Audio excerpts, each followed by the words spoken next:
BRS నేత RS Praveen Kumar సంచలన వ్యాఖ్యలు చేశారు. తమకు లైసెన్స్డ్ ఆయుధాలు ఇవ్వాలన్నారు. Shadnagar probationary SI Srikanth, ASI Sriramulu వెంటనే సస్పెండ్ చేయాలన్నారు.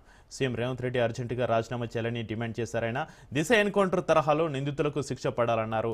హత్యకు గురైన దళితుడు రాజశేఖర్ కుటుంబాన్ని పరామర్శించేందుకు సీఎం ఎందుకు రాలేదని నిలదీశారు. సీఎం, డిప్యూటీ సీఎం, మంత్రులు ఎక్కడా అని ప్రశ్నించారు. ఫాస్ట్ ట్రాక్ కోర్టు ఏర్పాటు చేసి నిందితులను శిక్షించారన్నారు.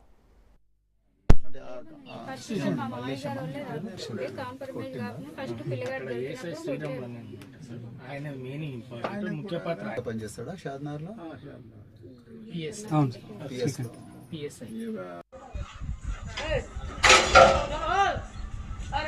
సరే, ఓకే, మరి అట్లయితే మంచిది.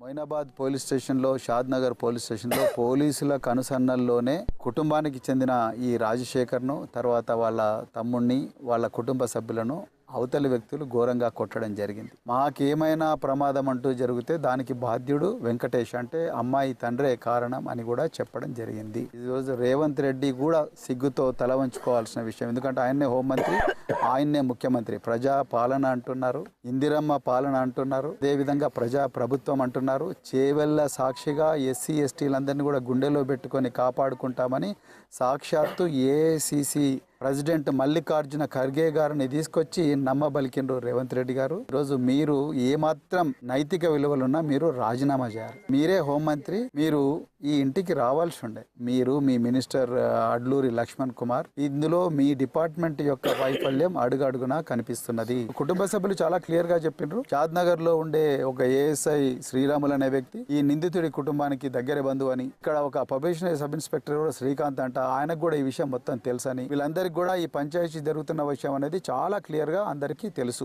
రేవంత్ రెడ్డి గారు మాత్రం హోంమంత్రిగా కొనసాగే నైతిక హక్కు లేదు. ఈ ప్రజల విశ్వాసాన్ని మీరు పూర్తిగా కోల్పోయినరు. ఎక్కడ పోయింది మీ ప్రజాపాలన? ఎక్కడ పోయింది మీ సంక్షేమ పాలన? ఎక్కడ పోయింది ప్రజాప్రభుత్వం? ఎక్కడ పోయింది పాలన? అర్జెంటుగా మీరు రాజీనామా చేయండి. బాధ్యులైన పోలీస్ అధికారులు, వాళ్ళు ఎవరైనా, కమిషనర్ ఆఫ్ పోలీస్ అయినా, వాళ్ళు డిప్యూటీ కమిషనర్ ఆఫ్ పోలీస్ అయినా, మీరెవ్వరు కూడా ఇక్కడ ఉండడానికి వీల్లేదు. అర్జెంటుగా వీళ్ళను బర్తరఫ్ చేయాలి. వాళ్ళను బుల్టన్లో షార్ట్ బ్రేక్ తీసుకుందాం. చూస్తూనే ఉండండి.